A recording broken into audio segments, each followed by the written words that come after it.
Dan saat ini sudah ada ya arahan atau perintah. Rekomendasi Bawaslu RI terkait pembatalan pencalonan Edi Damansyah di Pilbub Kukar telah ditindaklanjuti KPU Republik Indonesia. Surat itu pun telah diterima KPU Kukar pada 17 November 2020 lalu.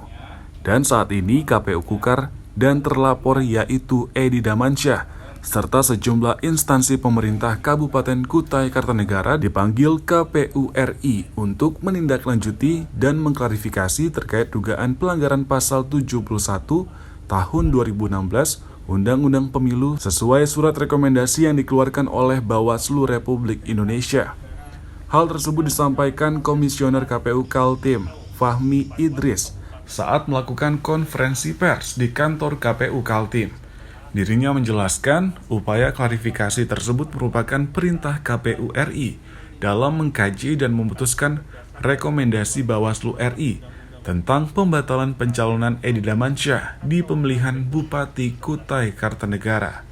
Pihaknya juga diberi waktu sampai tanggal 24 November 2020 untuk sesuai undang-undang. Ya, jadi kesimpulan dari surat KPU RI itu ada memerintahkan kepada KPU agar melakukan klarifikasi atau meneliti seperti poin A, mencermati kembali data atau dokumen sebagaimana rekomendasi Bawaslu sesuai dengan tingkatannya.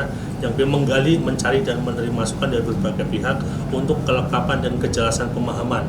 Klarifikasi ini bagian dari surat KPU RI itu. Jadi teman-teman ini sekarang 2 hari dari mulai kemarin itu memanggil semua pihak ya, yang dianggap tahu terkait dengan objek apa yang disangkakan. Sementara pengamat hukum Universitas Mula Warman Herdiansyah Hamsah menjelaskan, dalam menindaklanjuti rekomendasi Bawaslu, KPU masih menggunakan ketentuan pasal 18 PKPU nomor 25 tahun 2013 tentang penyelesaian pelanggaran administrasi pemilihan umum.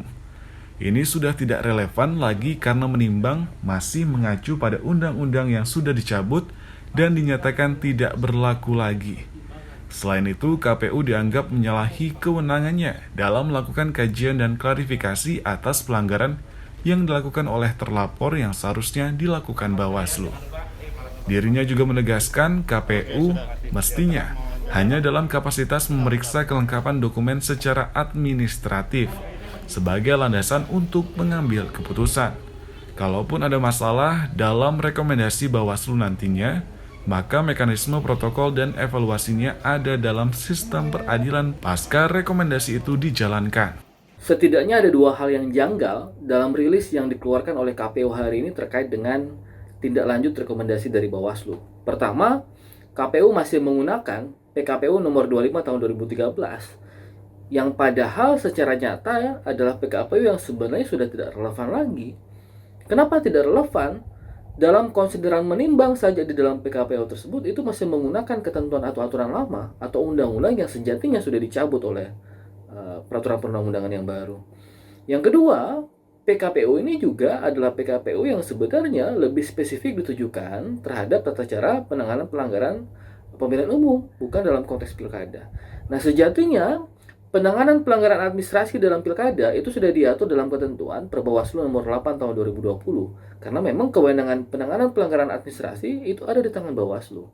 Jadi sudah sungguh sangat tidak tepat kalau kemudian KPU masih menggunakan ketentuan di dalam PKPU nomor 25 tahun 2013. Jadi KPU sudah tidak perlu lagi melakukan proses penggalian termasuk permintaan klarifikasi terhadap semua pihak dalam kebutuhan untuk informasi penanganan pelanggaran. Ardi Wirya, Ade Saputra, Kompas TV, Samarinda, Kalimantan Timur.